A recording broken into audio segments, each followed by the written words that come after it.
বিহু আমাৰ জাতীয় প্ৰাণ, ই আমাৰ ঐক্যতাৰ প্ৰাণ। বিহুৱে দিয়ে মৰম প্ৰীতি, জীয়াই ৰাখে মিলন স্মৃতি। সকলো অসমবাসী ৰাইজলৈ ভৱগিৰি প্ৰডাকশ্যনৰ পৰা ৰঙালী বিহুৰ বহু বহু শুভেচ্ছা জ্ঞাপন কৰিলোঁ। আৰু আপোনালোকৰ জীৱনটো প্ৰকৃতিৰ সেউজীয়া কোমল পাতৰ দৰে ৰঙীন হওক আৰু জিলিকে থাকক, তাৰ কামনা কৰি আমি আমাৰ আজিৰ অনুষ্ঠান আৰম্ভ কৰিছোঁ। অতিকৈ স্নেহৰ মুখেৰে মহুৰা, অ তাতো কৈছে নেহৰ ঐ মাকো, অ তাতো কৈছে নেহৰ ৰঙালী বিহু দিয়, অ নেপাতি কেনে কৈ থাকো। এই আমাৰ অসমৰ ভৱিষ্যত।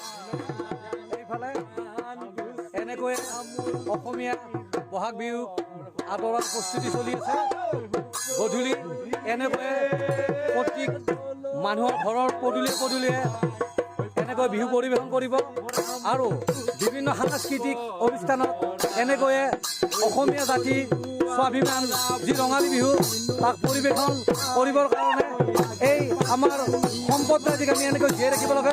এই যুৱকসকল যদি এনেকৈ শক্তিশালী হৈ থাকে তেতিয়া আমাৰ বিহু নিশ্চয় ৰঙীন হৈ থাকিব। আহক আমি বিহু একেলগে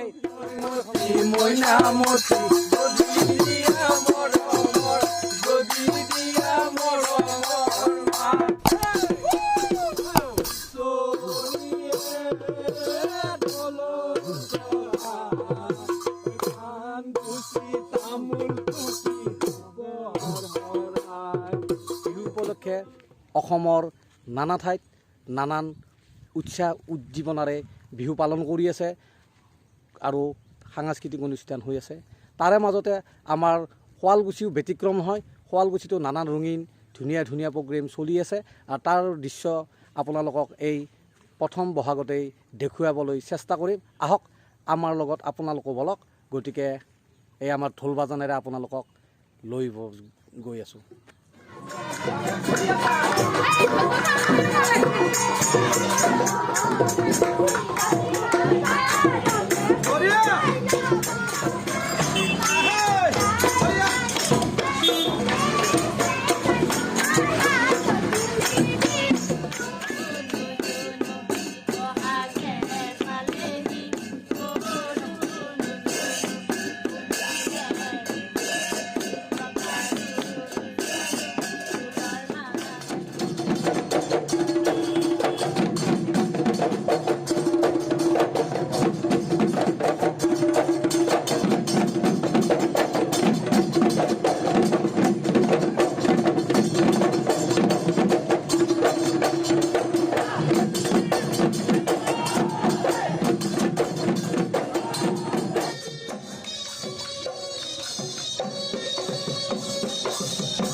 Money